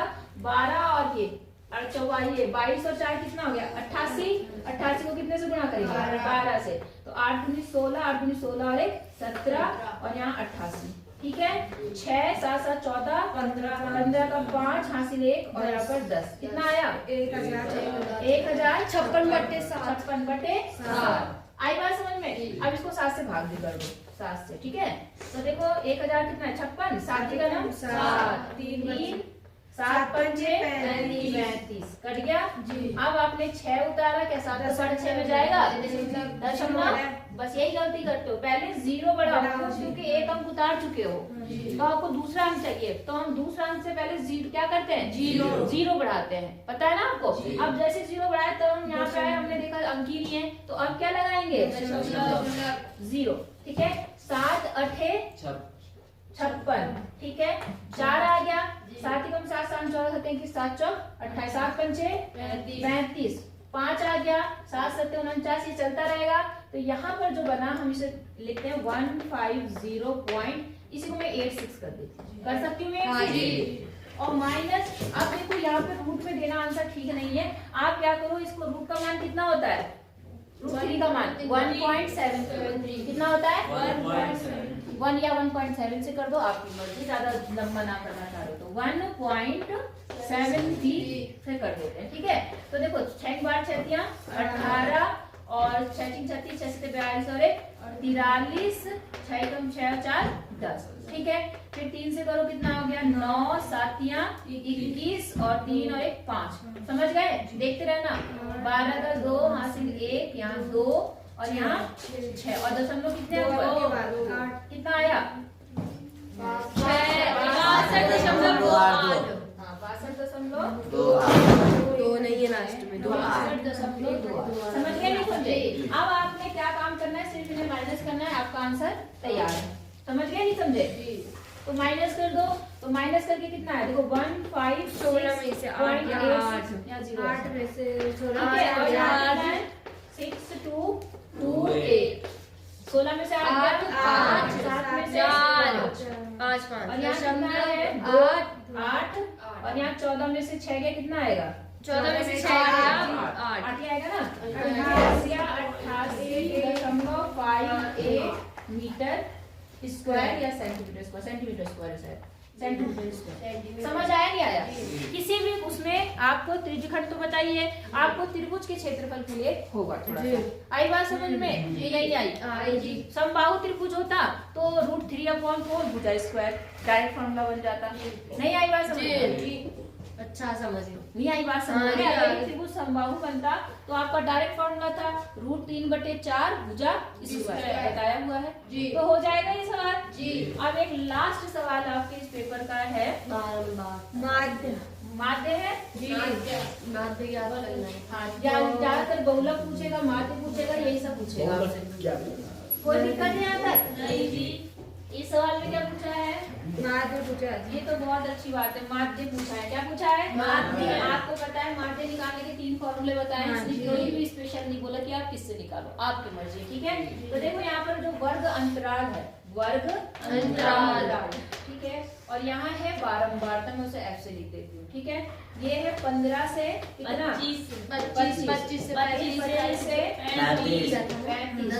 45 10 का गैप है प्रत्यक्ष विधि से 45 करेंगे से 50 इससे आपको अच्छा लगा हाँ जी, प्रत्यक्ष हमने कर रखा है कहाँ तक है ये 50 से 65 65 से 75 से 85 और भी है नहीं 85 से इसके आगे फ्रीक्वेंसी कितनी है 6 11 7 4 2 1 ये समझ आया जी मैम। अच्छा अब हम क्या निकालते हैं XI XI निकालते हैं क्या निकालते हैं XI ये FI का ये XI है ना आधा। तो वो हमारे क्या होता था बिल्कुल इसके बीचों बीच वाला 25 और तो इसका आधा जोड़ लो दो लोग कितना बना 40 40 का आधा 20 तो ये बन गया 20 इसका 30 होगा जी 40 50 ये 60 ये 70 और ये 80 सबके माध्य बीच का वो निकल गया माध्य जी मैम। अब आपको क्या करना पड़ता है अगर आप प्रत्यक्ष विधि निकालना है तो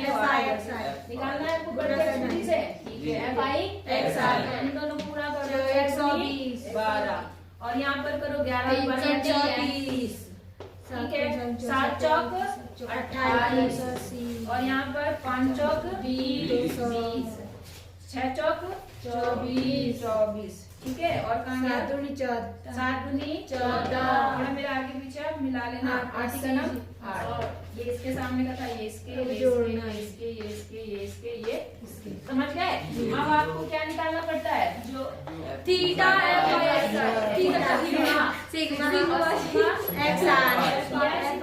कितना है नहीं दिया ना टोटल जोड़ नहीं दिया था ना जोड़ो फिर इसको 6 और 7 7 14 14 10 24 28 29 31 32 33 34 35 ये हो गया।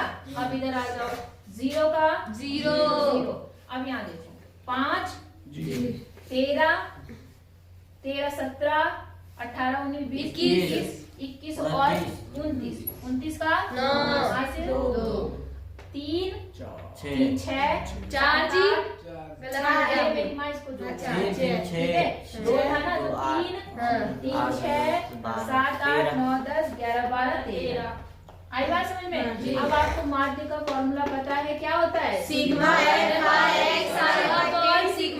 FI कोई दिक्कत नहीं। ये है आपका 390 और बटे कितना है 35 आपको पता है दोनों के लास्ट में 0 5 है तो 5 से कट जाएगा 5 करते 35 5 दूनी 10 3 बचा 5 सते 35 कितना आया हाँ जी 5 8 40 ठीक है।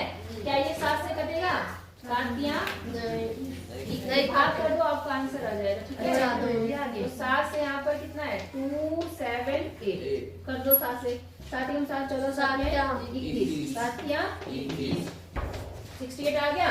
7 या 7 7 7 56, 7 नीम 63, 7 नीम 63, 6 आ गया, 0 आ गया, दशमलव लगा दिया, कितना आ गया 7 7 49, 7 8 56, 7 8 56, 4 आ गया, 7 पंचे 35, तो ये चलता रहेगा। तो यहाँ पर आगे कितना 39.85 के जगह कितना 6, ये आपका माथी आ गया। इजी 5 नंबर में माथी आ गया। बोलो कोई दिक्कत है? नहीं। तो आज आपका 2024 का पेपर सॉल्व हो गया। अब हम कौन सा करेंगे? 25 जी मैम। 25 का ला रखे 25 अभी नहीं है तुम्हारे पास है? नहीं है, है जी, है तो कल लेके आना, तो कल हम 25 वाला पेपर सॉल्व करेंगे। ठीक है।